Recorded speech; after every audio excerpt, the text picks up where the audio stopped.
आज हम आपको छत्तीसगढ़ स्कूल शिक्षा विभाग से जुड़ी एक बेहद अहम और कड़े फैसले की खबर बताने जा रहे हैं, जिसने प्रशासनिक महकमे में हलचल मचा दी है। यह खबर है उन शिक्षकों से जुड़ी जिन्होंने प्रशासनिक आदेशों को नज़रअंदाज किया है। अगर आप छत्तीसगढ़ में शिक्षक हैं या शिक्षा व्यवस्था को करीब से समझते हैं तो यह खबर आपके लिए जानना बेहद ज़रूरी है। नमस्कार, मैं चंद्रशेखर और आप देख रहे हैं नवप्रदेश टीवी। छत्तीसगढ़ में अतिशेष शिक्षकों पर अब लोक शिक्षण संचालय यानी DPI directorate of public instruction सख्त कार्रवाई करने जा रहा है। जिन शिक्षकों ने युक्तियुक्तकरण प्रक्रिया के बाद भी अपने नए कार्यस्थल पर पदभार ग्रहण नहीं किया है, उन पर अब नियमों के अनुसार अनुशासनात्मक कार्रवाई की तलवार लटक गई है और इस कार्रवाई के लिए शासन से हरी झंडी मिल चुकी है। यह केवल एक आदेश नहीं है बल्कि प्रशासनिक अनुशासन की बहाली के लिए एक कड़ा कदम है। आइए समझते हैं कि यह पूरा मामला क्या है। राज्य सरकार ने स्कूल शिक्षा विभाग के निर्देश पर पूरे प्रदेश में स्कूलों और शिक्षकों के युक्तियुक्तकरण की प्रक्रिया पूरी की थी। सरल भाषा में कहे तो यह प्रक्रिया प्रदेश के शिक्षा तंत्र में शिक्षकों के वितरण को तर्कसंगत बनाने के लिए चलाई गई थी।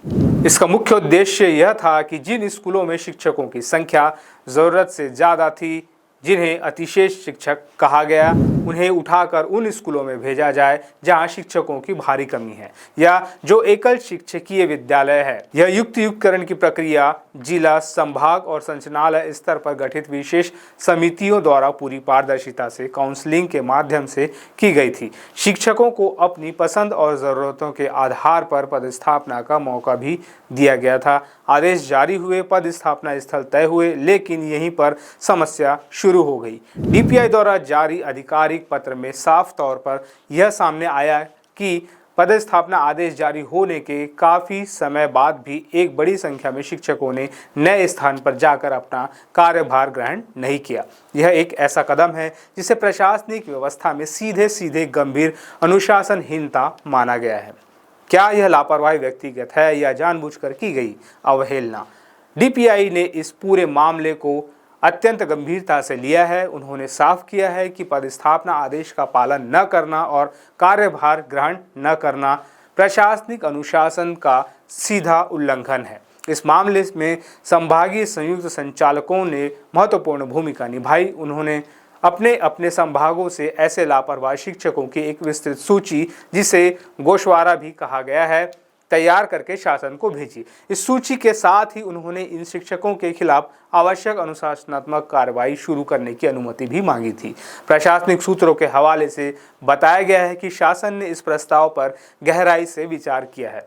शिक्षा जैसे महत्वपूर्ण विभाग में प्रशासनिक आदेशों की अवहेलना को स्वीकार नहीं किया जा सकता। इसी विचार विमर्श के बाद राज्य शासन ने संयुक्त संचालकों के प्रस्ताव पर अपनी सहमति दे दी। यानी अब अतिशेष शिक्षकों पर कार्रवाई का रास्ता पूरी तरह से खुल चुका है। यह सहमति एक संकेत है कि सरकार शिक्षा विभाग में किसी भी तरह की लापरवाही को बर्दाश्त नहीं करेगी। अब सवाल यह है कि आगे क्या होगा। शासन की सहमति मिलने के बाद लोक शिक्षण संचालनालय अब बिना किसी देरी के जल्द ही इन लापरवाह शिक्षकों के खिलाफ नियमानुसार अनुशासनात्मक कार्रवाई की प्रक्रिया शुरू करेगा। नियमानुसार कार्रवाई का मतलब क्या हो सकता है? सेवा नियमों के तहत इसमें वेतन वृद्धि रोकना, निलंबन या सेवा से जुड़ी अन्य कठोर दंडात्मक कार्रवाइयां शामिल हो सकती है। यह सब सेवा नियमों और प्रशासनिक अनुशासन की धाराओं के तहत तय किया जाएगा। विभाग का मानना है कि इस सख्त कदम से उन सभी कर्मचारियों को एक कड़ा और स्पष्ट संदेश जाएगा जो भविष्य में भी प्रशासनिक आदेशों की अवहेलना करने की सोच सकते हैं। युक्तियुक्तकरण का उद्देश्य शिक्षकों को दूरस्थ और जरूरतमंद स्कूलों तक पहुंचाना था। आदेश का पालन न करके इन शिक्षकों ने न केवल विभाग की व्यवस्था को बाधित किया बल्कि उन हजारों छात्रों के भविष्य के साथ भी खिलवाड़ किया जो शिक्षक विहीन स्कूलों में पढ़ने को मजबूर है। तो यह थी छत्तीसगढ़ के अतिशेष शिक्षकों पर डीपीआई की सख्ती से जुड़ी पूरी खबर। अगर आप इस पूरे मामले पर अपनी राय रखते हैं तो हमें कमेंट बॉक्स में ज़रूर बताएं। क्या आपको लगता है कि डीपीआई का यह कदम सही है?